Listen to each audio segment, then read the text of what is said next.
J'ai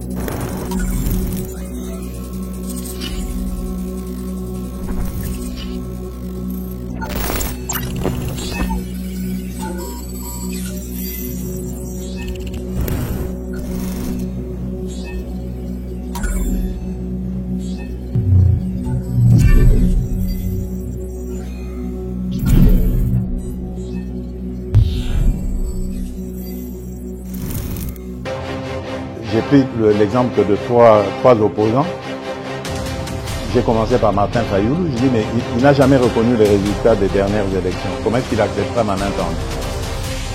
Moïse Katumbi était prêt à faire la même chose. Il avait même fait la même chose, mais grâce évidemment à la pression des siens, il a accepté qu'il rentre dans les institutions, mais lui reste borderline. Joseph Kabila, n'en parlons pas. Lui, il a carrément boycotté les élections et prépare une insurrection parce que l'AFC, c'est lui.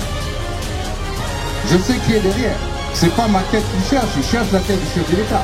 Et qu'il sache que je ne vais pas reculer d'un seul pas. Mesdames et messieurs, très heureux de vous retrouver encore une fois sur ce plateau. Yaba le Bélia Peuple Télévision. Merci beaucoup de nous avoir choisis pour vous informer. Vous êtes de plus en plus très nombreux aux Olandabiso, dans la République démocratique du Congo, mais aussi à travers le monde. Pour Nabino Bolobi plateforme Oyo, et à place Boya a vraiment kokitisa motema. Merci na Mwanamboka Pascaline, merci na Mwanamboka Joseph Benza, merci na Ajekiela pourquoi pas, le maestro HD, Steve Condé pour le grand travail qu'ils ont eu à abattre dans l'absence Nabiso. C'était formidable et naïbe que la flamme a été maintenue allumée. Merci beaucoup. Et nous sommes de retour aujourd'hui pour parler de la République démocratique du Congo. Joseph Benza est là, Pasteur Guidi est là pour commenter l'actualité.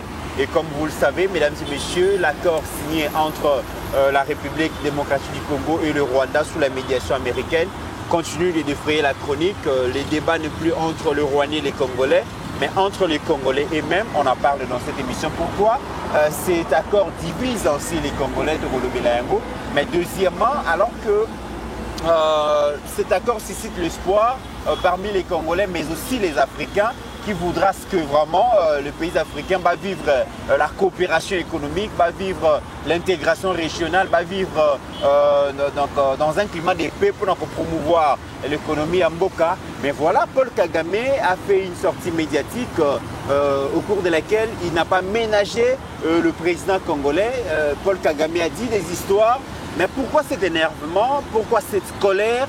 Pourquoi Kagame est dans tous ces états alors que nous tendons vers la paix? Mesdames et messieurs, on a parlé avec Pasteur Guili et Joseph Benza au cours de cette émission. Bienvenue Nabino. Benzoul. Ouais. Vous savez, on a été dans le pharaon. Mais on a regretté là. Congolais sont baqués en camp na mai. Parce que ni pasta ni mit mte na mai ni latte. Ezali papa. Et Moïse. Bon, on a besoin de pour la pharaon mais Moïse a nana la carte à panier. Parce que mai wana fallait voir na attends flagon. Imaginez to sangi ici la pyramide, to sangi ici fleuve Nil, to geti pa Moses. Ouais. Place Moses vraiment va boire à Kaye. Donc tu place au yes à Kimaka, un mois exil ou il y a 3 mois. N'Égypte petit. Mais au quoi donc n'a pas si peu monsieur l'ambassadeur Mbote. En tout cas avec beaucoup d'humilité, excellence, je vous salue parce que au passage qu'il y a un téléphone, on avait bien discuté dans nos garas mungonga passe tapemeni. Passe à zone dimandi maranga na biso passe à zone bata zone dima. Donc coup de chapeau, merci à son excellence, monsieur l'ambassadeur, c'est monsieur Jean-Baptiste. Monsieur Jean-Baptiste Kassongo. Yamama Nicole. Yamama Nicole, donc merci parce que vous nous portez dans votre cœur. Alors, dans ce pays qu'on retrouvait encore, nous sommes ici Mikumba, donc Mikumba Zongi, et un plaisir de me retrouver encore dans leader, dans le plateau. En tout cas, ma permettez, aussitôt arrivé, aussitôt boulé bandit, ma père faisait un peu manga habité, en tout cas, c'est vraiment un vrai plaisir de vous retrouver encore une fois de plus. En tout cas, Batunio Sombo Tenabino. Merci, c'est depuis 4 heures que Tozana à Kinshasa m'a mêlé à Daniel Bumba, c'est lui le gouverneur. Donc, et Pasteur Guili, on a passé un très bon moment en Égypte et nous profitons de cette occasion pour remercier son Excellence, Monsieur l'ambassadeur Kasonga Musenga, Jean-Baptiste, Oyo Alinga, qui vraiment qui est célébrer l'Ipanda et la République démocratique du Congo, 65e anniversaire, Naba Congolais où va vivre en Égypte, mais aussi après si biso occasion, il y a Koyo Kabango, ba difficulté na bango, ba problème na bango toyo ki yango. Et biso toyo ki, Monsieur l'ambassadeur, donc Moussala Kosala, ba difficulté banango, nous avons passé un très bon moment. Je pense que Naba Mikole Koya te reçoit tant et à étaler vraiment ce que nous sommes allés voilà, voir, donc rencontrer comme problème au Bandekonabiso Bazanango. Mais déjà, il faut signaler que Monsieur l'ambassadeur, vraiment, Kasonga, donc Kasonga Musenga Jean-Baptiste, c'est un travailleur acharné, un monsieur dynamique, un monsieur qui aime son pays. Et communauté Mobimba Pasteur Guili Moudakoti Koboyate. Musala oyo kosalema libanda ya mboka musika na mboka mais lipanda c'est célébré comme pas possible acheter jour avec sa image et c'était une très belle rencontre ba congolais ba sepelaki ba congolais ba qui pété un koloba et ça valait vraiment la peine que tous ala wana tout monde na makambo elekaki Ndekomiti merci na bande konyo sa balobeli à Peuple Télévision. Ça fait un bail ndeko Mbenzul plus d'une semaine. Oyo bamoni biso na bitando na bango te, on est là nzambe ya batela bango to alaki na mboka pharaon Mbenzul to mona Bible expérimenter yango na miso. Donc vraiment c'est une grâce et imagine toi depuis deuxième secondaire et tu parles sur la civilisation égyptienne. Et après combien de temps il y a au Monango. Donc, tu vivre dans des comités, sous l'impulsion, il y a monsieur l'ambassadeur Jean-Baptiste Kasongo Musenga, donc à Salabiswango, et des Kombenzul. Tant que chrétien aussi, tu jouis grâce à Yakomona Ndako Sainte Famille Bavandaka. Donc, Joseph, Marie, la mère de Jésus. Ezali. Et Naba porte originale. Authentique. Bamir authentique. Donc bamir authentique ezati lelo. Et Mbenzul so koti na kati ya ndako wana. Mitela témoin na climat, na odeur ya lelo te. Oyoka sur l'ancienneté. Donc ba conservant. Ezali. Donc ba archéologue égyptien ba makasi. Nalobi ti ashda zo lakisa ndenge to kitawana. To uti na pui o Joseph andako bimazui mai akitela mwasi na ye. Et balobi na biso pourquoi balai na kavo? Balai na kavo po banda ko banga ba romain. OK. Yango ba kimaki mais malgré balaki na Égypte mais ba vanda ki na se. Alors Joseph tant qu'un père et a famille abanda ko matan escalier oyo. Ashdazo la kisa bisoto kiti azui mai pona mwasi na mwana et curieusement Mbenzul to moni même na place Marie andola lisa mwana ye. Donc Sima il s'est fait pauvre Mbenzul pour les lobisoto za taboni. Ça c'est vraiment très intéressant. Donc na béton na libanga babia tcheka moi biloka banyama ala lisi les sauveurs du monde. Donc toi la kiwana mais eloko yo impressionné biso tant que ba chrétien Mbenzul ba tebele ba yebi yangote l'endroit où Jésus ala ki na ba parana e ba bomba maki. C'était aussi presque à 0 mètre. À quelques mètres. À quelques mètres, c'est qu'à Pania Moïse. Et Yaka Kokangama pour la fille à Pharaon. C'est à quelques mètres. Quelques mètres, je vous dis. Ça, c'est pas pour nous, on est historien, Balobaka. Moïse, Joseph, prototype, il y a Christ. Donc, même Nanga. Nakamwe donc Bible est babilo en fait Bible peut si ba détail mais boké sur place donc sur monique au Bible lobaka ce n'est pas tout c'est pas tout OK donc to vivre yango et ba expliquer même mayuana ti lelo ça na pui ti lelo plus de 2000 ans mayuana ezali donc Mbenzul blague était na ebisio moto ya osagalate ndenge to zongi boye talara maye sukoli elongi na oyebisa yo bon yo mozomona te na otika ke Egypte pas ma mettre la beauté on dirait mutu na oti Singapour maïté parce que il y a autre soit puissance donc na auto soit biloko mususu donc il y a jeté na komi maboye na ota la place grand prêtre Jésus andako lala na moni yango manga bi wow na moni donc lelo man église se ba ote yango se to lobelango ngamba mo ide kenga bia place yango babongisa panier à la place wana otei ozana plus de détails donc nazo ka professeur na biso ya histoire pour atangisa biso ba civilisation et civilisation makambo loba pona pyramide en tout cas yango te il faut que cela non aille na vie moko bo apesa biso histoire na mona te menga na moni mena tangisa vie mo apesa biso histoire na beloya il a fabolenge na ebite sokasa vraiment bandeko ba ko reconnaître encore kombo wana bakomela ngata sokasa na bomoyi yé mutapesa biso ba biloko wana sur la civilisation égyptienne ba papoté ba Mésopotamie do ba biloko tout wana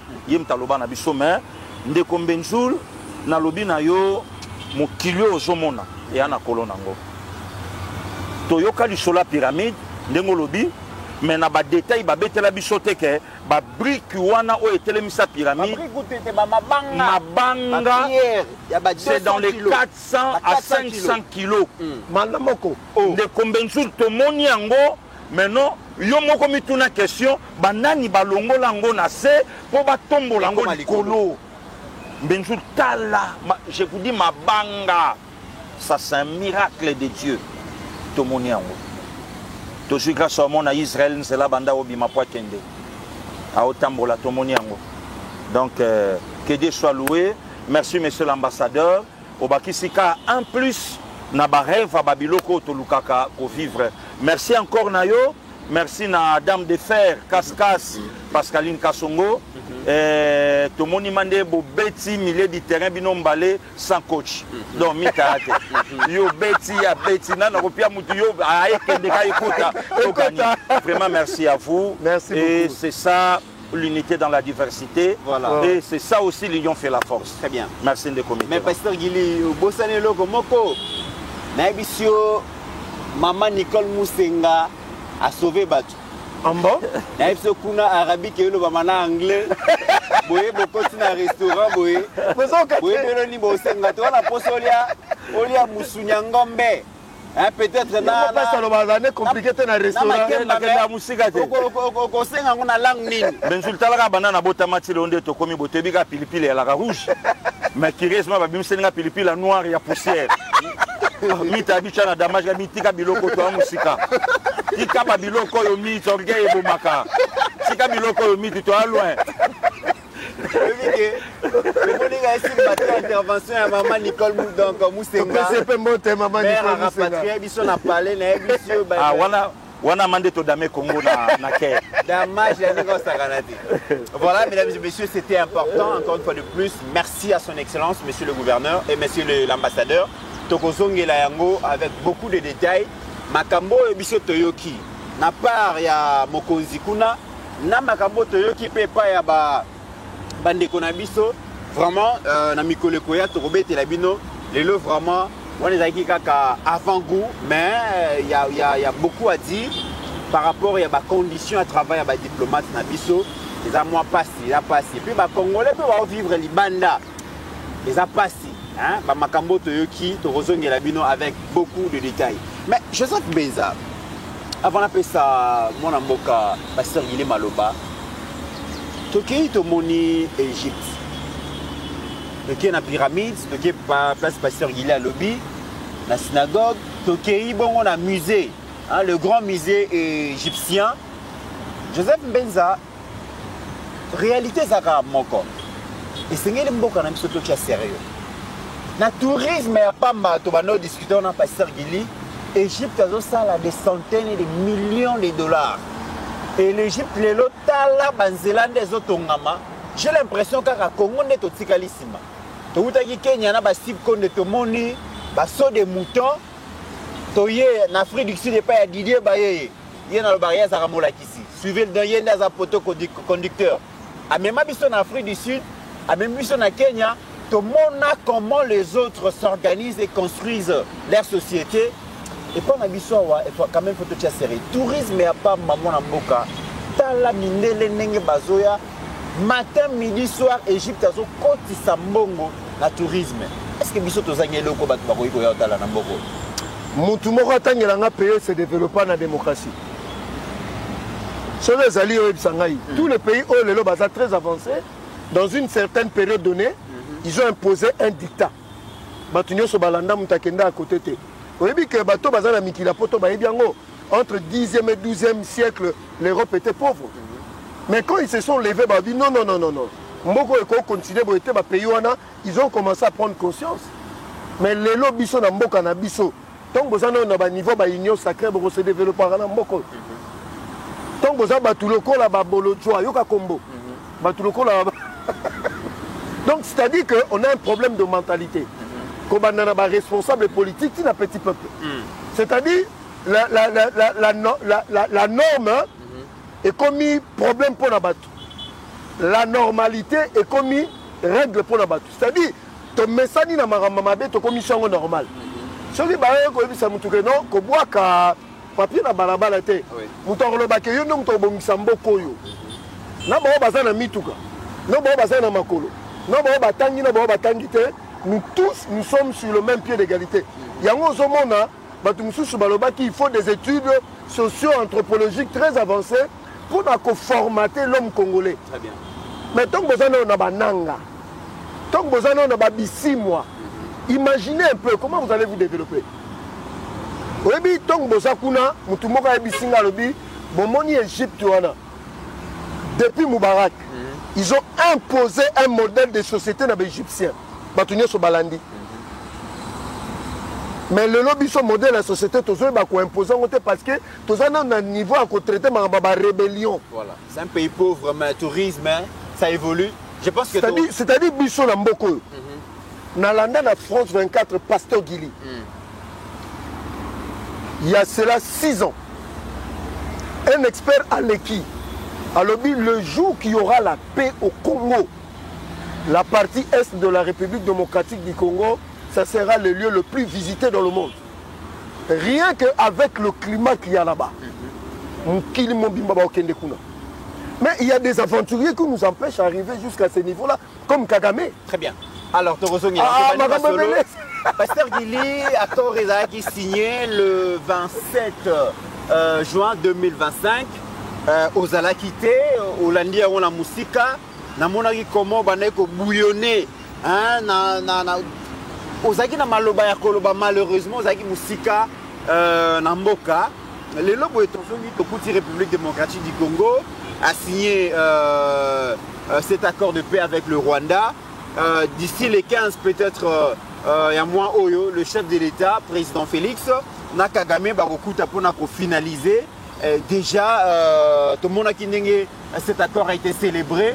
Mais aujourd'hui, quand même, il faut le dire, au lieu que cet accord ait un dénominateur commun en termes, il y a Essengo, en termes, il y a espoir, en termes, il y a victoire diplomatique. J'ai l'impression que cet accord commence à diviser les Congolais en termes de compréhension. On n'a pas la même compréhension. On pensait que débat sur l'accord entre Bissot et Rwandais, mais c'est beaucoup plus entre les Congolais et Bangomoko. Est-ce que c'est un sentiment, il y a patriotisme, mais aussi les Congolais comme vigilant, qu'est-ce qui a été signé, quel est l'intérêt de la RDC, qu'est-ce que la RDC gagne, EPR et tout, ou soit c'est juste la mauvaise foi de certains Congolais qui pensent que cette victoire n'allait pas être la victoire du président Félix, comme c'est lui le président Félix qui arrache cette victoire. Pour ils ont arrangé Bangote.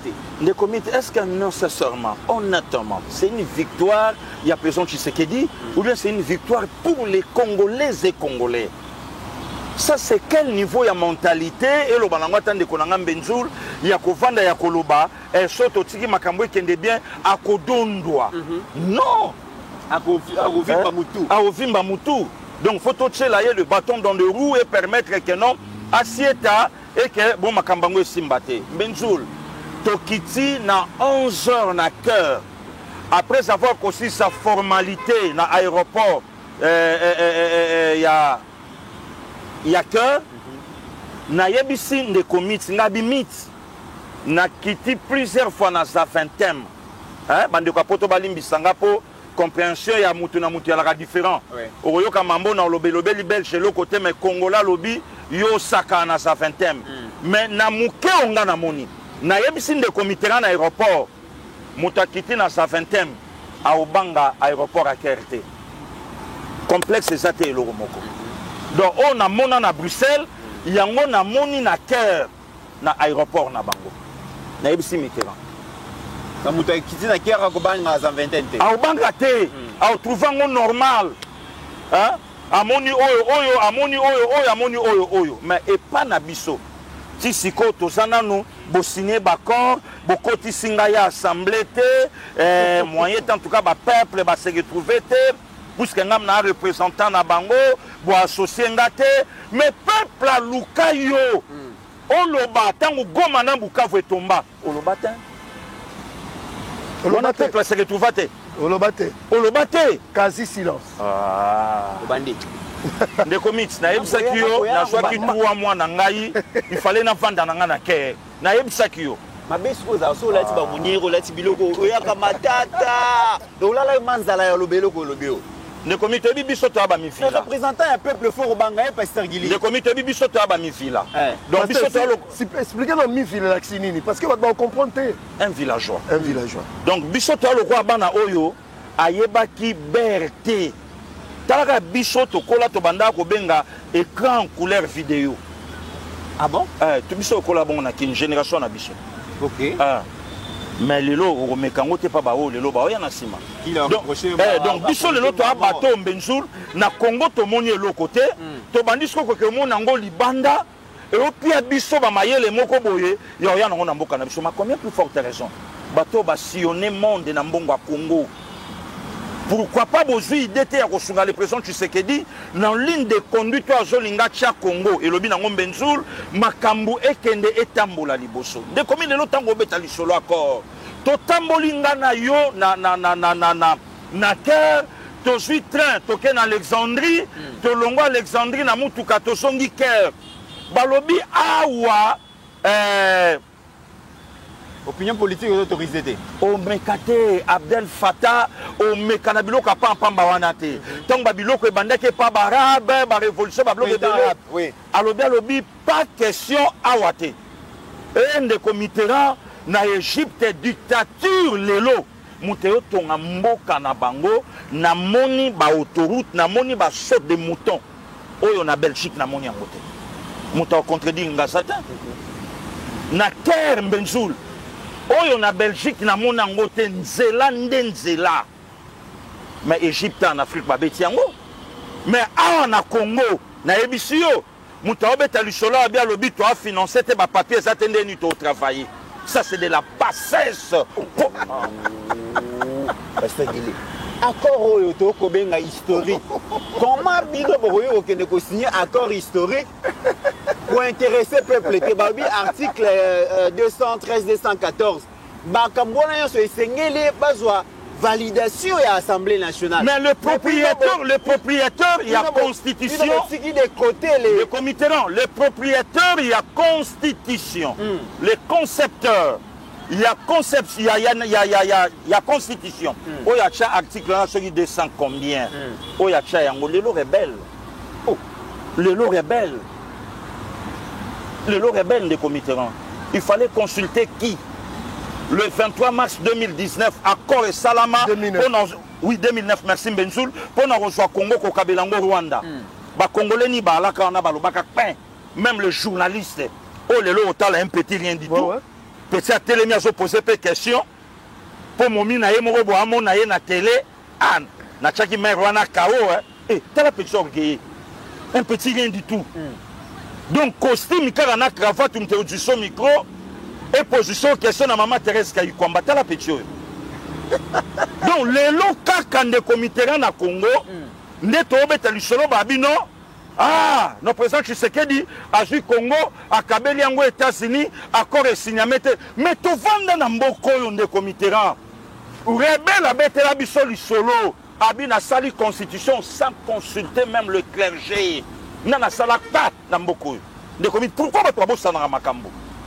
hein atamboli nango asangisi bato abi na sala constitution ngai moko congolais ni afukaka personne donc mutavanda ni ngamona fachi lokole mbusu na bango non le problème avec le président Tshisekedi et le baganango ata évangile yo l'archibishop Coutinho Fernando ya mamami que je salue à lobby que na yaka na yesu na balabala donc porte à porte ndeko molingami donc fachi lelo aye azui politique à Congo atandi yango na mesa mais ba lobby mboka peza ya fachi teza bien privé na yete akoki ko kende ko engager Congo bien engagé te esengeli makambo zo sala ba congolais bayeba bazo senga kaka transparence basenga kaka la compréhension poto boy ke accord oyo comme alobi ke Congo ezali marginalisé de comité là de comité président Tshisekedi a bango partout a oleka muto nyoso oloba oka pona ntima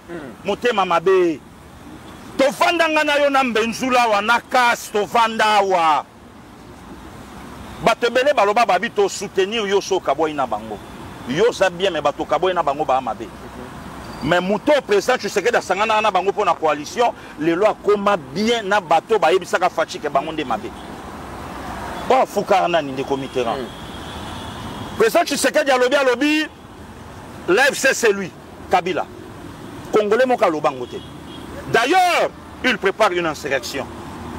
Ah, Fachio Petit Kabiso, et Zalaki Kagame, après changer, et comme il boye, Lélo, Hippolyte Kanambe, Kazembere, rebelle. Mais il y a des Congolais, on va préférer. Ba pesa na bango Congo mu Congo, mais ba kende yambare bengo, pour nantima. De comité là, il y a le mutalo balobi, accord, tout ça, makambe belé, il fallait que bisoto sala. Oh, bon, on a évité que le Congo a yebi makambu tout au ezoleka officiellement dans les médias. Oh, yebi angotenan. Et quel est ce Congolais au hasard spécial qu'il fallait associer ça y est donc accord wana moyen tete ki Congo. Le comité là ya to vandi awa minerai ya Congo bradé. Il y a un latre na mboka na biso. Tata bakunda na Natania na Israël. Ndeko ya landa ye bakunda ye na Zambie. A telemi baobeta lisolo na ye balobi toala na colline moko na Congo awa ekokai ko servir biso biso ba congolais pendant 25 ans mupaya ye a brada yango 3 ans na 3 ans a osomba jugement na 6 millions de dollars 2 semaines après de comité na ya a revendre yango na 96 millions tout na ye tout na bato nyonso ba ofuka tuna bango wapi hôpital moko ya ba minéré na biso na Katanga wapi école moko ya ba minéré na biso na Katanga wapi yango hein de comité là Obasanjo Olusegun ancien président nigérian Azana Bomoy aujourd'hui plus de 90 ans je crois azoyebisa ancien ministre là au moni ba maman Thérèse Kayukwamba il faut topia bango respect. Le président nigérien, tout un ministre congolais, au Seigneur, votre pays ne sera plus en paix.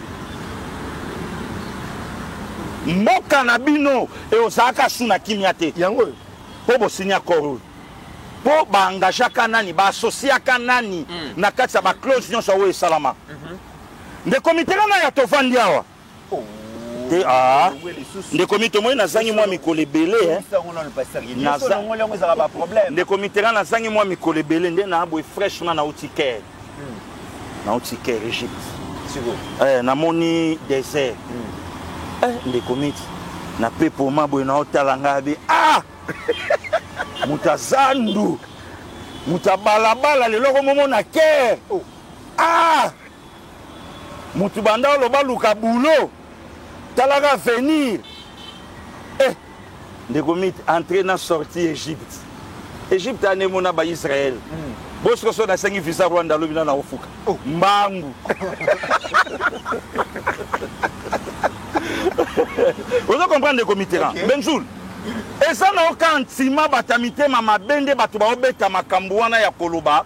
Pourquoi? Puisque intérêt égoïste na bango. Et comme il est nommé énoncé. Et là on y biso ba congolais tolingaki. Tolingaki était signé au banabiso que Congo démocratique au Sabiso. Au Congo il y a plus rien, il y a plus de minéraux, nyon soboté qui surtout régime oyé et vidé encore na wetsikalaki. Mais t'as signé au bébé. Même là, on coûte biso to lango besoin. Na Congo et ça, basale yango na nouté. Parce que le président Tshisekedi a lobby, nana tonga ba palete, nana sa boyete, bo pianga kapé. Bino bozwa. Parce que on est sika ba congolais ba kufaka. Na eloko ya bango bonko. Parce que le président Tshisekedi a dit bino bozwa, bo pianga pe. Le comité là na on a cœur. Tout le monde ba uto boma un congolais à bout portant. Na est kuna. Na est semaine oyo. Tata. Et ça, les bâtonnés. Le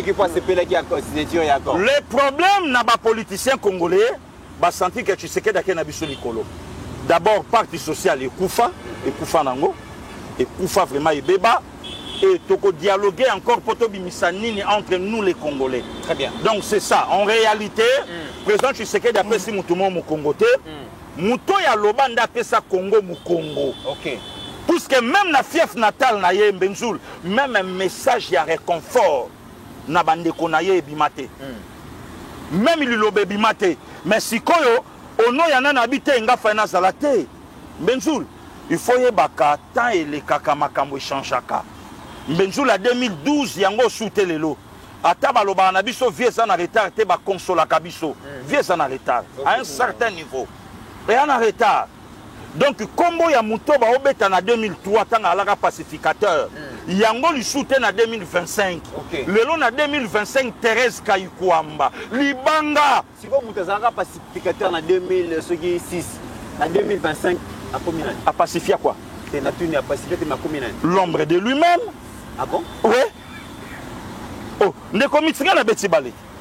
Tokutana ina on aéroport à Caire na le Mamabidi. Ancien médiateur avec Clem.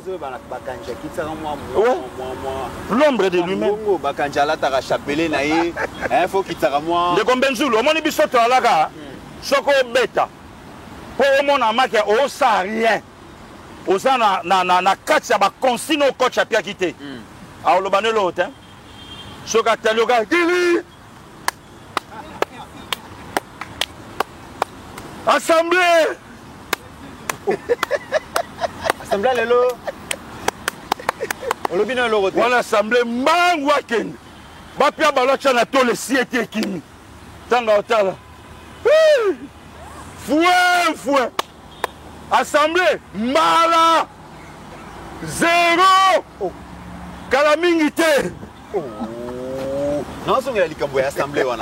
Joseph Mbenza, est-ce qu'aujourd'hui, les débats ont commis entre les Congolais sur notamment cet accord, les contenus de cet accord, est-ce que c'est les reflets, cela démontre la maturité, la clairvoyance, la vigilance au Congolais commis Nango, ou soit c'est une victoire ils ont enregistré dans actif il y a président Félix et qu'il ne fallait pas que le président Félix Ndemouta soit succès diplomatique wana na évité victoire wana on débat wana ils ont un sens ni bon voilà zoko tout na batu ba question pourquoi accord est dérangé Rwanda ba sepelité même na niveau parlement na bango il reproche na ministre affaires étrangères na bango pourquoi il a signé cet accord mais au Congo na Congo batu ba boyi na bango ba sepelé na bango accord parce que Katumbi na Kabila ba pesi batu mbongo ba leka na ba média balo ba mabe accord o eza nango bongo ti c'est ça la vérité mais oui mais ngonge koki za na batu bazwi mbongo po basa la contre campagne ngonge koki photo bandolo ba vérité to tanga ba Benzoul to yebisa bandeko même ndeko Mitterrand même ata makambo e yaka ke Fachi a gagné l'élection té kasi ni konda pe bimake kota na pasteur Gili Kagama lobi nazo ko répéter maloba ya pasteur Gili. OK. Le 23 mars 2009 banen batuna ka remote banda makamba ke dossier ke OK ce n'est pas d'accord na problème nini biso to gagné nini caméra zalaki Thomas Louaka bazalaki na journaliste arrogant ya mukuse wana azalaki tokomona basiko c'est un petit gain du tout, il faut même pas ça kana nani atunaki Raymond Chibanda a expliquer est-ce que place ni bomona Raymond Chibanda a commis quoi expliquer article par article mais Thérèse Kaikomba Bagné aye azo expliquer à lobby c'est une émission pédagogique de dire aux Congolais ce que nous sommes allés faire. C'est le seul accord le plus transparent depuis Congo. Depuis que Congo est là Congo. Transparente boité mais est-ce que ça en défaveur il y a Congo? Si quoi c'est en défaveur à Congo, pourquoi Kagame a comment ne va pas en parler? Voilà. Nazo comme on va Congolais les lots.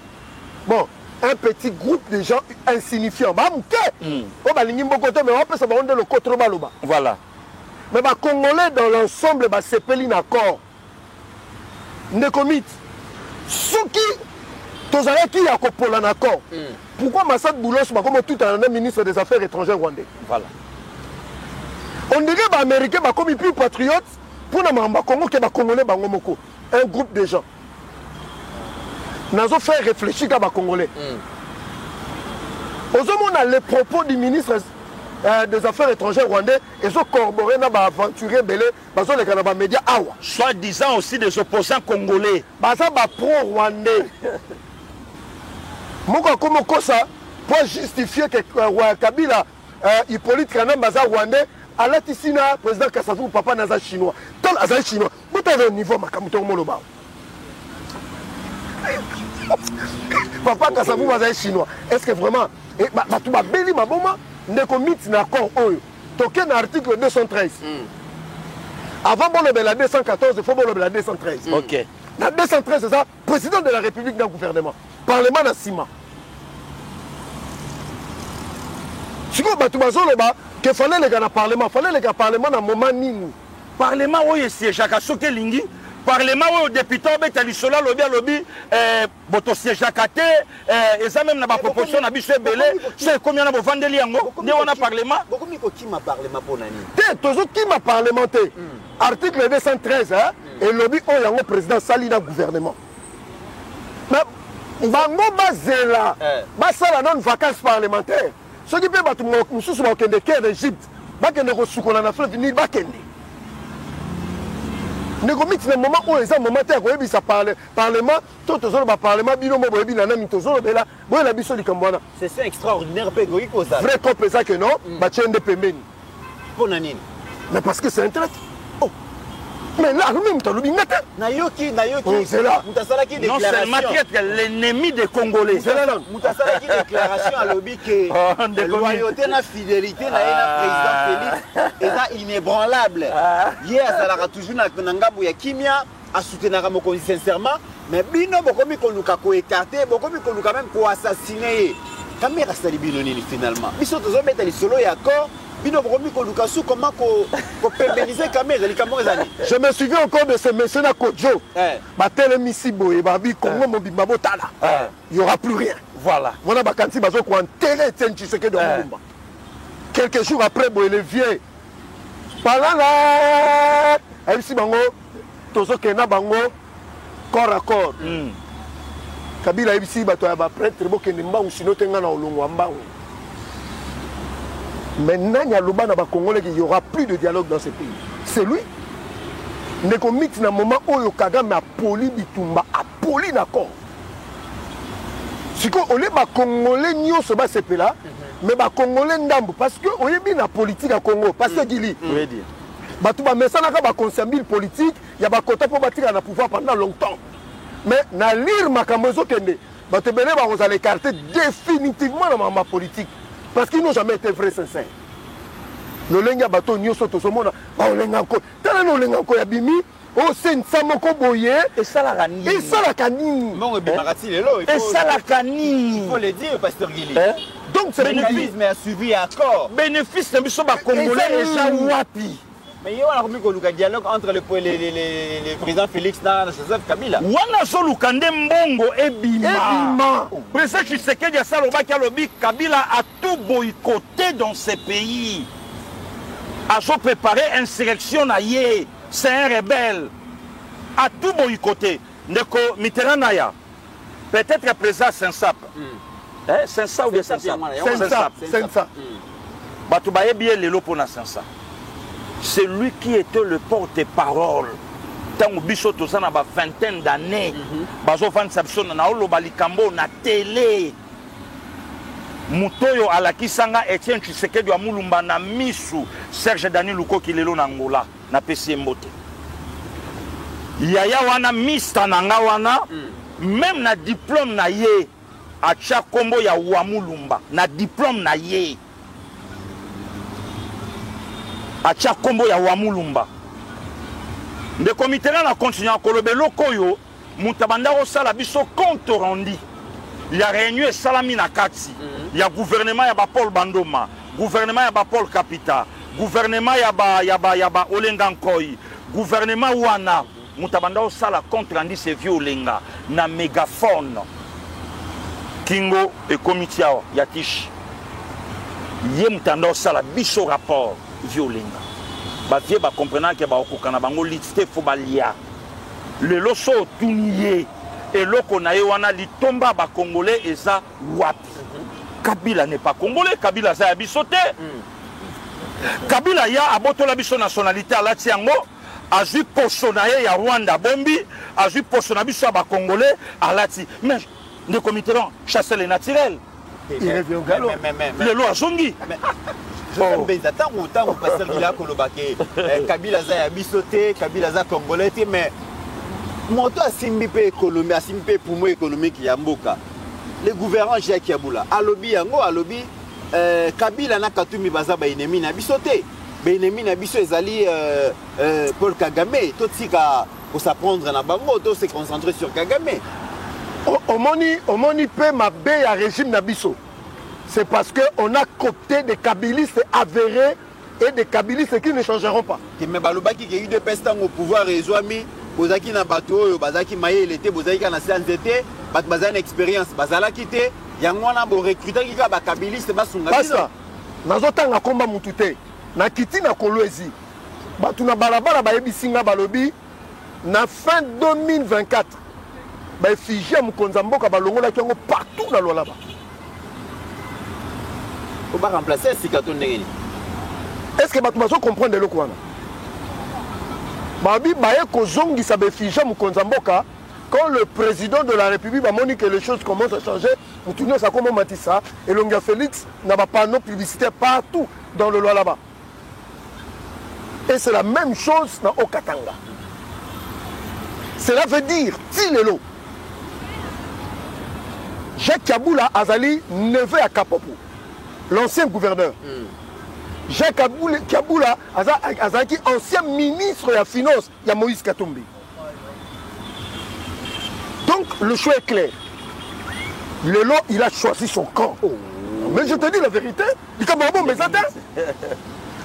Donc un Katangé comme lui, Kabiliste avéré à l'obbi, Toteki Congo, Nakazi à Tembo. Le livre d'un parcours, l'erreur d'un parcours politique n'a pas 365. Nous avons fait d'un Rwandais Katangé. Mais ce que Jacques Kaboula a dit, que Kabila est Katangé. C'est congolais. Donc qu'est-ce que pour Moïse Katumbi? Même pas un enfant congolais. Même pas une femme congolaise. Atabino Moko. Donc, c'est-à-dire que le président autour de lui, il n'y a pas de vrai. Mais je dis ceci au Katanga, il y a des gens qui aiment le président dans l'espace Grand Katanga. Parce que Batubamoni Oyo, le président Félix Bastogili, Yonanga Tokenda, Kuna Batunyo Sobakenda, que Félix a sali pendant son règne, na Rwanda a sali pendant 18 ans. Il n'y a pas de commune mesure. Baba Kingu de reste mémoire. Ayambin de Gonabino, journaliste, collègue Nayo. Alors, Moni Katango, Botika Félix Pembeni. 21 ans au pouvoir, nous pouvons faire du Katanga un Dubaï. Mais tu Kati Katanga en morceaux. Mais nous avons recollé. Ce bon moment, nous avons Mabé à Hippolyte Kanambe. Bozaka aéroport national à Kolezi sous Kabila.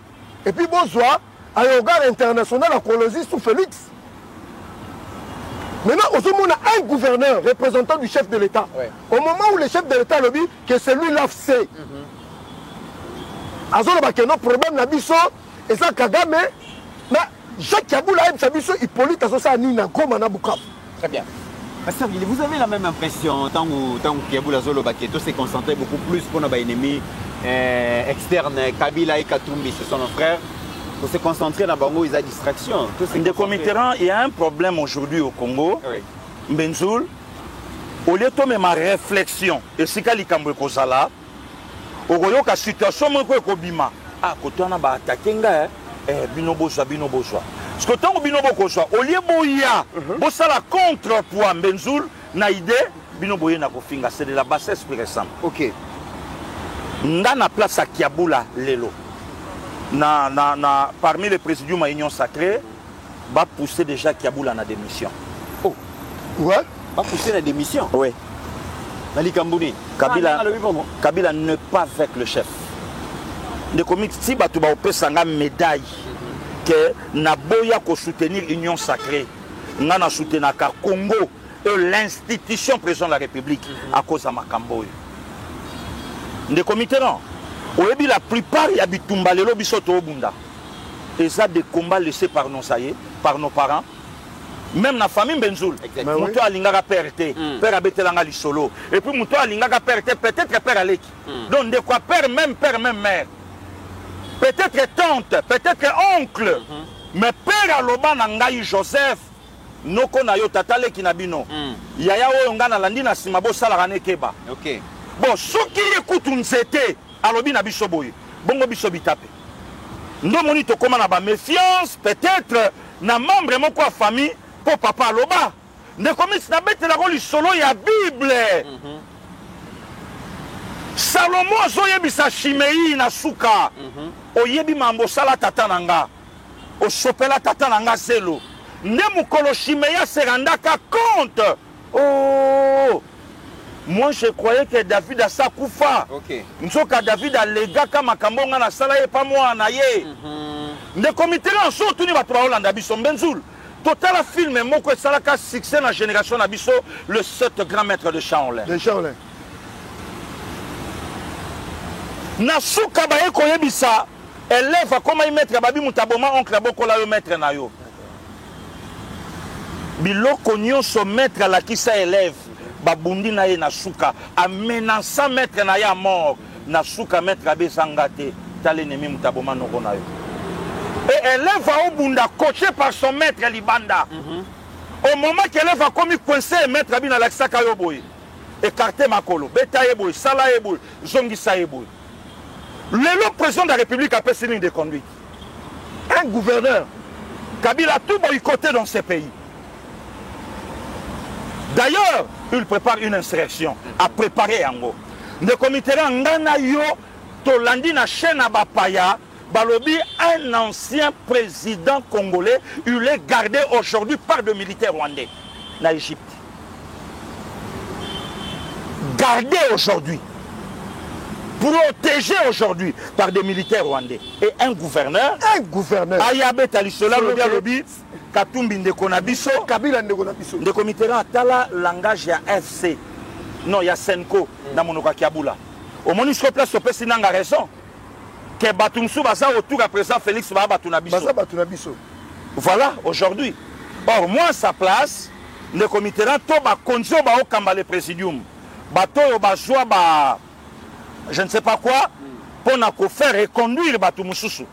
Il fallait le babi dans 48 heures, tous la démission nayo, aux adintés pour protéger peut-être Mboka. Oui. Ou bien biso batoyo tozoyi kombo na opoto sala la continuité des affaires aux assoudintés tu dois déposer. Très bien. Donc en réalité, les commits il faut à la bongo. Pourquoi? Moutulelo na commande na bâton. C'est le président Tshisekedi. Le président Tshisekedi a prophétisé pour la Kabila quelques jours après accomplissement et prophétie. Kabila tali salobi na rebelle. Ngaye. Très bien. Et Ndekomiti Yebisanga, lelo, Tobo ya likambo ya somo oyo maman Bilabel aloba, likambo ya somo oyo le gouverneur Jacques Kabula a autobimisa. Est-ce que réellement, Katumbi ande konayo, réellement, est-ce que Katumbi aza na makila na ye? Très bien. Kabila aza na makila na ye. Chez Kabila aza na makila na ye. Il fallait le gouverneur Jacques Aboula Laksabiso, oh Kabila sali na fief natal à Laurent Désiré Kabila. Très bien. Joseph Benza, cet accord signé le 27 juin est censé baliser le chemin de la paix entre les deux pays. Et on était censé ne plus entendre ces genres. Il y a un discours au Kagame Sali, la dernière sortie médiatique. Mais nous avons l'impression comme si États-Unis a Kokanga, RDC Maboko na gauche, a Kangi Rwanda na droite, a Lobibo Pesa na mbote, mais en réalité, les deux pays, bah, na posé à Kopesa na mbote, bah, na posé à Kondonga na Kaka, parce que Koyoka Kagame, pardon, revenir sur le fait que Benga président Félix Nabiro, PC pouvoir, Kabila pensait faire une bonne affaire. D'ailleurs, Bolobaki qui est beaucoup attaqué, Bisso à partir, il y a Kinshasa na drone, mais Bisso Tokeiti Verbino, Kagame dit des balivernes, on se pose des questions. Pourquoi cette animosité, cette nervosité? Pourquoi Kagame continue de sortir dans la zone de confort? Qu'est-ce qui se passe finalement? En réalité, le président criminel Paul Kagame a répondu de féliciter le président de la République, à répondre de Massad Boulos. Okay. Le problème, ce n'est pas le président Félix. Sortie médiatique, il y a Massad Boulos, il y a un homme qui peut le caisser dans Paul Kagame. Par rapport, il y a des engagements. Il y a l'armée rwandaise. C'est ça le nom du problème. Il y a un ministre des Affaires étrangères Rwanda lobby, biso de Robimate, ce qui Congo est neutralisé par FDLRT. Mais M. André Ouamé, ce dirait qu'il y a Mkonzambo Kalobini. Oh, Bino Borobi Mouibi a continué à Bino Bobima, on a neutralisé. Comment Bino Bolingi a neutralisé Mouibi, oh, à ce côté Bino Bozali. Il y a un moment où M. Massad Boulos a ABC Kagame. Vous avez 45 jours. Congo na Bino Bobimi, Congo a neutralisé par FDLR. Biso Tokoya na Konops. Il y a un moment donné, on a nommé déjà un général 4 étoiles. Tu vas comprendre cette dynamique. Il y a un moment donné, Félix, ça pépé la Vandi, il ne s'agit pas. Voilà. Est-ce que le Congo a tombé la piège na Biso Moroté? Ça fait plusieurs années que non. Le Barake non, FDL Bazawate. D'ailleurs, le Barake, Rwandais, marché à Kobanda Ouvira, Kinshasa, ils ont eu le temps suffisamment. D'accord, il y a 2009. Ils ont eu le temps, il y a l'armée, la police, il y a sillonné Congo Mobimba, mais quand on accepte que nous allons neutraliser les FDLR, est-ce que ça te met la piège na biso Moroté? Ici, on a un discours, il y a le 30 juin, le président Félix a félicité certains présidents africains. Cyril Ramaphosa a incité un ancien président kenyan, Uhuru Kenyatta, Matangi Rutote. A félicité Lorenzo pour un dossier à FDLR. Parce que Bissot au blocage qui va congolais, il n'y a aucune explication. Et ça clair. Bissot au boyaki. Mais Kagame a compris que pas quand on a une négociation, il faut avoir un dossier FDLR. Toké la première round, deuxième round, troisième round, to boyi. Mon konzambo kana, on a maman Thérèse qui est comme baé. Avisi mon konteton dima. Batuna Kinshasa balobaki, le président Félix a mal négocié. Or le président Félix, il savait que le dossier FDLR était bloqué Kagame. Bon, Bondimi, on a dit qu'il y a un FDLR, Nandimi. Donc, le 24 octobre, pour passer à date Bandio Zonga. 2024, on va créer Konops. Pour nous contraquer FDLR. Konops, c'est Zani. Konops, Ezali. Vous avez fait l'interprétation de l'émission Katania. Là, c'est ce que tu as répondu de Thomas Louaka. Konops, Ezali, structure. Ezali, une organisation, il y a un pays, même MONUSCO contre Nakati, il y a un Mindou qui peut nous contraquer FDLR. Ok. Si on a un accord américain, nous sommes chantés. Pour que de deux parties, nous avons dit que, oh non, ça ou bien Bazate. Nous sommes américains total à Nakati, FDLR Bazate. Si on a un accord signé, si Rwanda a localisé FDLR.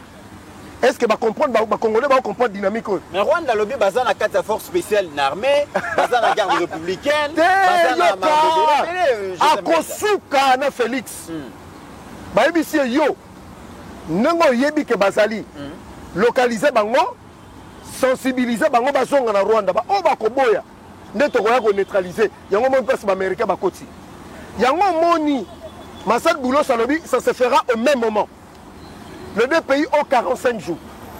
Vous comprenez Negomite? Na quel comme musique pour expliquer les Congolais M23 AFC. Bazana Doha. Les Congolais baboye. Au moment où nous sommes en train de parler, Qatarite, Bazo s'est désengagé dans Rwanda parce qu'ils veulent aussi avoir des droits miniers au Congo. Les Congolais parce que ils ont compris qu'au Rwanda il y a la faillite. Ils ont compris que le propriétaire c'est le Congo. Vous menez pas Congo mais déjà dans 4 accords on dit qu'une partie va minérer à Congo que vous allez traiter par la bango. Le kuta le fou nous n'a pas. Vous nous n'avez pas écouté. Mais tout le baki Congo. Baloba. Oh, c'est comme problème, c'est qui commence. Problème est animi. Voyez bien son intégration régionale, il y a CPGL. Voilà. Il y a CIRGL. Dans CIRGL, on est ça. Ce qu'on a expliqué aux Congolais. Bazo kosa bato na Congo, na ba Kinshasa, on a ba manipulation. Et ça a un mécanisme est mis en place pour nous traiter l'exploitation illicite à minerai. Et ça là depuis Mobutu. Que au Rwanda produisait qu'on a Congo de manière frauduleuse. Au Congo et produisait et qu'on a Burundi. Si on a un mécanisme Rwanda. Deuxième mécanisme est à niveau transfrontalier. C'est-à-dire qu'il y a la possibilité que les 3 pays, et ça c'est Rwanda, le Congo, va travailler dans le sens, il y a la coopération sous-régionale, on va prendre un exemple. Il y a Ruzizi. Ruzizi, ça pas la bisote. Ouais. Dans le financement, on a 2015, c'est comme il y a 47 MW. Il faut repérer ça Rwanda Ndambu, il faut repérer ça Burundi Ndambu, il faut repérer ça Ndambu. Il y a un monde qui est Lobela. Aujourd'hui, là, qui Kivu. Nagaz, Nagaz, photo Rwanda, Uganda, Burundi. Est-ce qu'on a un mécanisme qui va renvoyer des choses? Si on a Rwanda, le bio, ça va minérer. Oh, il y a un minérer. Ça va, on traite pas. On est aux États-Unis et Rwanda. Ok. Aux États-Unis et ça na RDC. Si on a américain, le bio, il se peut que ça là. L'entreprise américaine Trinity et ça aura déjà coulé. Ceux qui ont besoin de minérer à Congo, à quoi qu'on se référer dans la législation congolaise à la matière. N'a-t-il encore Moussika, besoin qu'on s'abat tout trop. Donald Trump a lobby, nous aurons des droits miniers au Congo. Quand on dit droits miniers, ça veut dire quoi? Bah quoi qu'on se référer dans la législation congolaise à la matière. Ici, code minier à Congo. Très bien. Nous reçons Guélo. Ah, ne comité. Bazo qu'on s'abat tout. Très bien. Nous reçons Guélo. Parce que mais Kagame, déjà tu as signé un accord de paix. D'ici les 15 mois, Oyo. Le président Félix Kagame essayé de finaliser. Mais il y a un aussi la raté les Camerounais Kagame. Tu as signé accord de paix, Kagame a sali sorti médiatique à Niati l'issue sur Biloko. Bravo de comité. Bravo na Kagame. Soko tuni mutunyon so yebi so ke mukolo yoka tous ya lobby. Yeba ke ça échec pour naye. OK. Tous ya lobate. Déjà sorti médiatique ya Hippolyte Kanambe. Makambo Hippolyte Asali na Égypte, toi là il na tindeli vidéo, il y a un officier oyo aolo balobia lobi toi là qui n'a armé pendant 18 ans. Benjou tant parler d'armée c'est quoi? Il faut tous en armée de terre, il faut tous en armée de l'air, il faut tous en armée Yamaï et tout ça. Abignon soana toi là kanangote. Là c'est un militaire bien formé, mais curieusement Benjou un ancien chef de l'État a tellement lo bakeno na tikela prédécesseur nanga armée à Malonga. Du n'importe quoi. Donc Ngelo Bakende Comiteran, président Tshisekedi a même tous contre Mir, tous à lobby. La personne de Paul Kagame. Soka lobby au négociant Joseph Kabila Tambousa Pape Sayo pouvoir, le Kabila a regretté place à ça. OK, c'est bien bon. Manière peut rejoindre Kabila peut pouvoir et ça là il peut qu'il y a quoi ça biso peut tokosaï. Tous les moyens sont bons pour accéder au pouvoir. Tout est une hypothèse wana. Puisque Moutounion soyez pas que Kabila a une intention il y a aussi qu'à pouvoir na Congo un jour. Il fallait le corbeau et les renards. D'où fallait au Kosa et surtout qu'il y a une hypothèse na bango. Yami Balé. La personne de Paul Kagame aujourd'hui 25 ans au pouvoir mais batanga Kagame plus de 30 ans. Pourquoi? Kagame, c'est lui le commanditaire, l'assassin. Il y a Deyo et Salama en Afrique. Des comités, Nazala na rêve Vinanga Mobimba. nalaka na posa namona kaka place bakunda deux chefs d'état africains. Ok. Rêve nanga. Donc nde natambolaka boye Mbenzoul, souci nanga ezalaka namona place bakunda Sadat. Assassiné le 6 octobre 1981. Et Yami Balé Thomas. Le 15 octobre 87. Dans le cas déjà na outi koto. Na sisi ya koto. Faut qu'il y ait des... Nzamba osunga na ozo voyage moko ya waga na koma na monango. Pourquoi? Pour omona pasi oyo Afrique mona. Sadat babomaye na ngambu bakunda ye na ngambu na boulevard. Donc na bakisi encore un plus na histoire. Donc babomaye awa bakunda ye awa na boulevard na bango en plein défilé. Mais il y a quelqu'un aujourd'hui Azo finga le président congolais qui est au Senga pouvoir, mais il y a comment na pouvoir comment? Pourquoi comme président de la République? Benzoul, soyons quand même sérieux. Kagame a endeuillé l'Afrique. Batu batambola baolela. Benzoul, mutaomo na corps ya être cher na ye na cercueil aolela. Mais le fils aîné ya président Juvenal Abiyarimana a otambola na torche na jardin lopango, du coup a tomba na tata na ye. Hein? Du coup a tomba na tata na ye. Maman, maman, je vis le corps de papa. Abi non, le papa est accompagné avec le président Mobutu, c'est pas lui. Abi maman viens voir.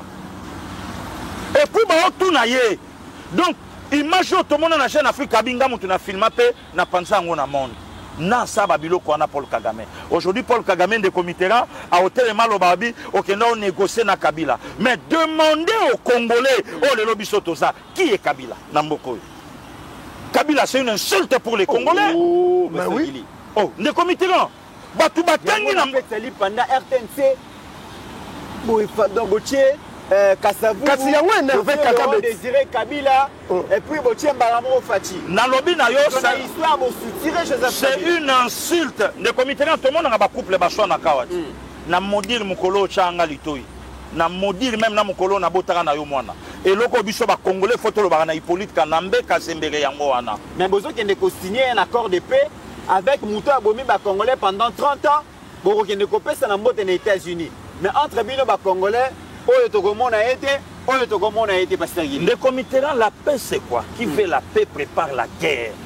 Kagame, pour vendre à Soussawate, 30 ans c'est trop, 30 ans c'est beaucoup, 30 ans ça suffit. Pour ta capacité, il y a combien d'Égypte? Il peut passer qu'il y a tel Égypte de nos côtés. Il y a Yate, Tata mon cité. Il fallait Moko Yamakila à Congo à se retrouver qu'on a pas biso peto monango. Donc les lolo lendo ya ba Rwandais. Tant que mon akande kona bango, moi na bango comme président Congo. Or chez nous les Congolais, ça insulte ya comme on a une famille sans généalogie. Ouais. Mais pasteur, il est accord de paix et Seigneur to célébrer en haut dans l'unité, dans la cohésion nationale. Mais et comme il est comme une sélection, pasteur Gili, au Talib Bolobi, bon, voilà nani, Martin Fayoulou, oh accolade Fayoulou. Batali kuna wana ni Mouzitu na mwana palais Kabunzi bo tokomona pe Kabunzi na pembe la présidente. Le comité il y a un problème. En réalité, il n'y a pas une crise congolo-congolais. Il n'y en a pas. À moins qu'un Benzoul la contredire. Il n'y a pas une crise où les autres fanda et notre discutant entre Bissot. Le comité avant tout on a Ebisakio. Discuter aujourd'hui avec Jean-Marc Kaboun. Solo qui a eu des pestes dans le Sili dans notre côté. À la santé, il y a eu des pestes. Badjip, il y a eu des pestes. Pour y des pestes, ça comme un pouvoir. À la santé, il y a eu des pestes. Pour y des pestes, ça comme un pouvoir. Ah bon? Nous sommes à Zanango, Kolia Malonga. Mbongo, il y a eu des pestes. Ndakwa Zofanda, il y a eu des pestes. Kabunda Teki Kombo, il y a eu des pestes. Kabunda licencié dans la science politique administrative, dans ILK, il y a des pestes. Parce que Kabunda Balouki, pour discuter dans l'IDPS, oh, bah, comme il a pouvoir, pour discuter quoi? Pour Kabunda Lobanini. Mais Boyambe Kabunda, Boyambi, Martin Fayoulou. Il y a un autre Loba, le comité. Le problème est ça, à Kabunda, le Kanassim. Wana Nani. Mais Congo Zobundana Rwanda, si réellement que Baba Congolais, le cas là, c'est m'a dit, ouais, Mouzi, toi, merci beaucoup mon frère, oui, qu'on soutenir Bisso, ouais, Congolais, non, il y a discuté, il faut même pas, le cas là, c'est nani le cas là, c'est mais ce Moutalobia Lobi, Nana Okota, Yona Ebo Bunda, Mengana Yope photo solo la nano. Mabé Kaboun po a critiqué la gestion à Mboka. De committerant. Batulokwa Bakaboun bako critiquer gestion oyo teto zanaye. Kabunda tamoli na jipi po na IDPS abundi akomi. Kabunda tonginda kwa malonga na kisasa po na IDPS akomi. Kabunda bundi koleka babukente, Kabunda bundi koleka baremi masamba te, Kabunda bundi koleka ba violenga nkoite, Kabunda bundi koleka même à Taba Jacquemin Chabani, VPM, Abundi Koleka Bangota, on a mis tant de combo, il y a VPM Jacquemin Chabani, Namboko, Bakola, Likambouya, Yambonga Bakarta Lokuta. Qui connaissait le nom de Kaboun dans ce pays? Qui? Mais nous, que ça la passe. Non, non, le comité là, pardon. Non, le bélo qu'on a ébi. Ok. Makambo na lobby. Tout na Batubaye Baka, Jean-Marc Kaboun, na quand Oyo Kombo ya. Le VPM Jacquemin Chabani et le Bamaba Kola et le Kwalukuta. Na yeba Kaboun. Personne. Donc des comités là, les lots, discuter avec Kaboun et alors quoi, tu as Nabiso, puisque Kaboun c'est IDPS. Tu le sais aujourd'hui, ce que Kaboun a salagé, Oyo Bakatoumi Basala Naba Kabila. Que pour notre popularité, n'a critiqué IDPS pour le Bachangapoa. N'a même l'élection en 2028. Campagne. Transparence c'est ça na Kaboun. Mit. Bobanda cha la champagne a fait comme na irin. Na ko battre yé. Na so yebisa yo. Mais pasteur Guili. Côté boko lukabalier. Le comité là. Toko koma na ye na kitambo na vélodrome. Hein? Il y a yebi vélodrome. Habité. Té na solo ba yebi vélodrome. Na OK vélodrome na 10 ans. Na keta la match à régie de so contre mon Paris. Ancien joueur ba Holandanga. Bana mikie. Nana bunga na banda luana côté ya alimentation Gigi na un ami a ote katilo na bayakari fin deri na lobata dering na ngai équipe montala na on ngingiri mo Paris azobeta na on PT7 ya ba vie ziko na terrain 24 novembre batiki biso na bis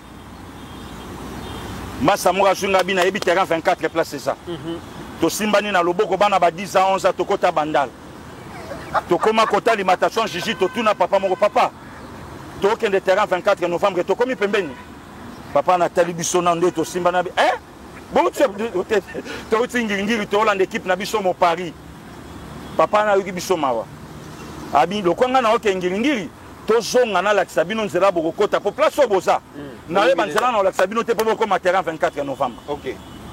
De komi to koma bo mo Paris ba ye ba sali DD na équipe wana on PT7 na koya na mabele na nzombo wana na Gambela na koya na mabele na banjolela président équipe wana komaka burkumestre a commune na biso akenda par son âme vieux major abi mona na mukaolela ni babi aolela poto tika bi désormais banda lelo ce que ça match à samedi dimanche à OK classé bon mais maye akene c'est par là na yaka oyeba ba vieux mukenge shai lelo fesha comme Hollande biso oya mama Rose c'est par là na yebaka ba vieux Lukaku Roger père ababomelo a obeta na régie aye dering na ninge fi akenda équipe nationale poto c'est par là dont na yaka oyeba ba jouer rebelle sko yebisanga campagne na terrain ya mama yemu na Hollande mo Paris ngana Kaboun ayebi yango na régie des eaux. Mais il y a un moupata si vous allez monter. Kasi mabele le commis na Congo. Mais les commis na oye biso na bane zoya ba congolais ba prendre conscience. Le ba commis pe na besoin na biso to kende ba parlement wana. Très bien. Pour ba na préambule na biso na maboko. Donc lelo dialoguer avec Badokwa Bakaboun. Ce qui crise là qui oui ça va. Ce qui crise là qui mais crise des athées. Lelo Congo so bundande na Rwanda. Donc aussi Sabitumbo to anango bravo na président Tshisekedi. Mais avant ya repesta mbenza maloba na ngina kuna clôturer muke. Oui des comités. D'une part pasteur Guili, vous cherchez des alliés pour trouver les conforts de votre pouvoir. Vous avez pensé à Fayulu, vous avez pensé à Fumumpa, Adolphe Muzitu, mais d'autre part, un allié, moninga ya tango ya pasi, moninga ya tango wana.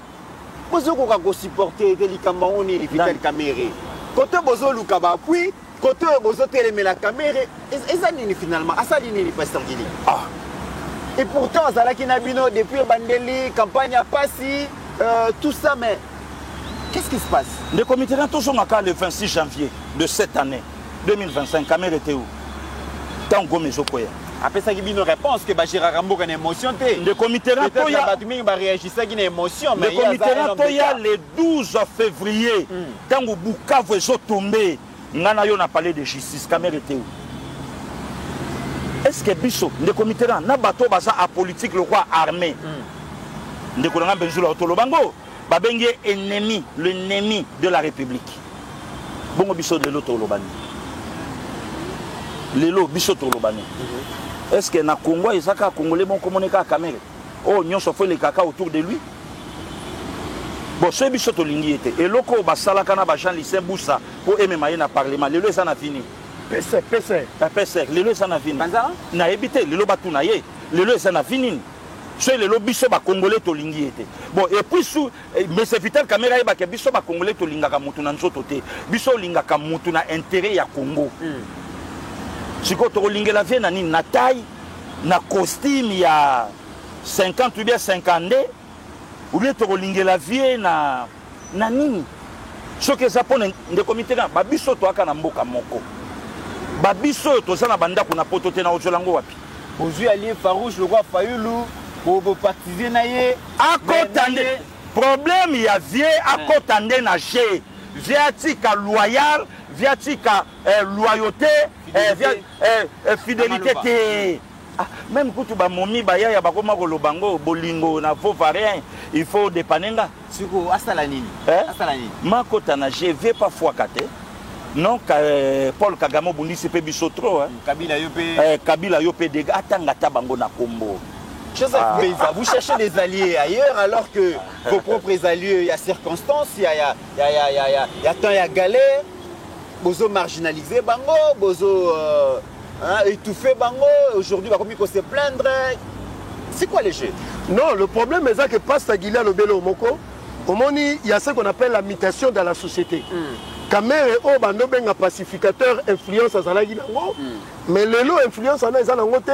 Du simple fait que la population est comme immature, Moutou, à comment il y a acte, les politiciens vont opposer. Parce que Bible le dit, vous connaîtrez l'arbre par ses fruits. Ce que nous sommes les fruits de ce qu'est M. Kamerhe. Bon, toujours ça la précision de taille. Oui, ni mamoni. On ne parle pas de la vie privée de M. Kamerhe. On parle de Kamerhe par des actes qu'il pose et des paroles qu'il dit.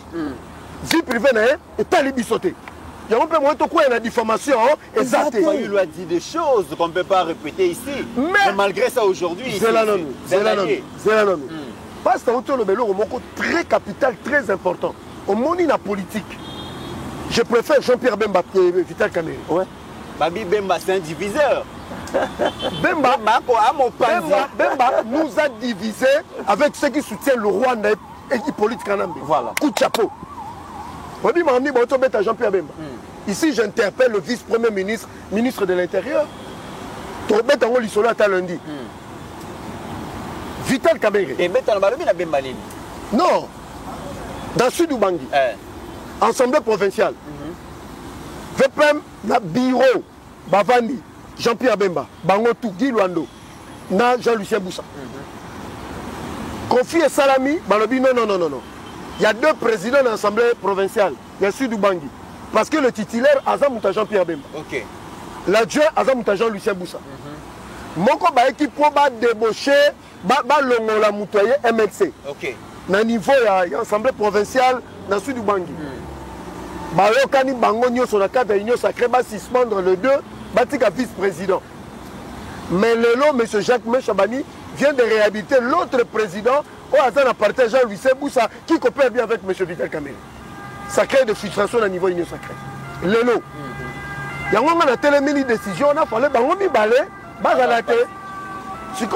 Le vrai qui soutient le président de la République, Jean-Pierre Bemba, pas marginalisé. Maintenant, M. Vital Kamerhe, depuis la bandit politique, na tout le rabat, tu peux faire un fait politique, il y a Vital Kamerhe, on a un intérêt à Congolais. Tant que donc tu as nani on a un fait politique, et ça encore na kojo. On peut pas dribbler gaï. On peut pas dribbler gaï. On peut pas inani yasali. Deuxième fait, ngai na regretta, ngai yo Pascaline, parce que Guinée a tenu ce risque na mboko na fin 2024, na 2025. Tout les rambon en régime ta, ba foot Arabie Saoudite, mais ils sont Vital Kamerhe président de l'Assemblée nationale. Normalement, quand ba ville les okoya, il fallait lever mon pour sensibiliser bande quoi est. Bon résister l'ennemi, bon tellement toujours soutenir ba FARDC même contre Mboka. Tengela la vidéo M. Kamerhe Salango fin 2024 début 2025. Mais au contraire, il nous a annoncé la chute de villes et de localités avant la chute. Avant la chute. Et puis à Kessou Moussika, ce qui est grave, à cause de Manono qui a Moba, il y a 318 personnes morts. L'armée a fait une communication 2 fois en ce sujet. Mais en ce moment, M. Vital Kamerhe devait être en prison. Voilà.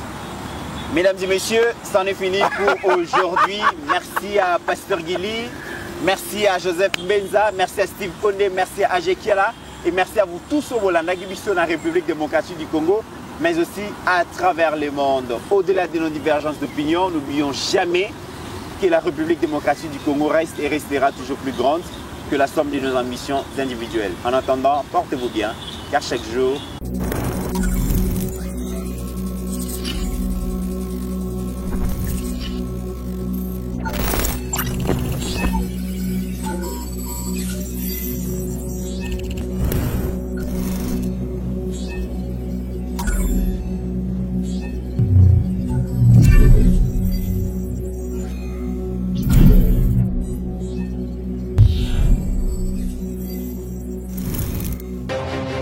J'ai pris l'exemple de trois opposants. J'ai commencé par Martin Fayoulou. Je dis, mais il n'a jamais reconnu les résultats des dernières élections. Comment est-ce qu'il acceptera ma main tendue? Moïse Katumbi était prêt à faire la même chose. Il avait même fait la même chose, mais grâce évidemment à la pression des siens, il a accepté qu'il rentre dans les institutions, mais lui reste borderline. Joseph Kabila, n'en parlons pas. Lui, il a carrément boycotté les élections et prépare une insurrection parce que l'AFC, c'est lui. Je sais qui est derrière. C'est pas ma tête qu'il cherche, il cherche la tête du chef de l'État. Et qu'il sache que je ne vais pas reculer d'un seul pas.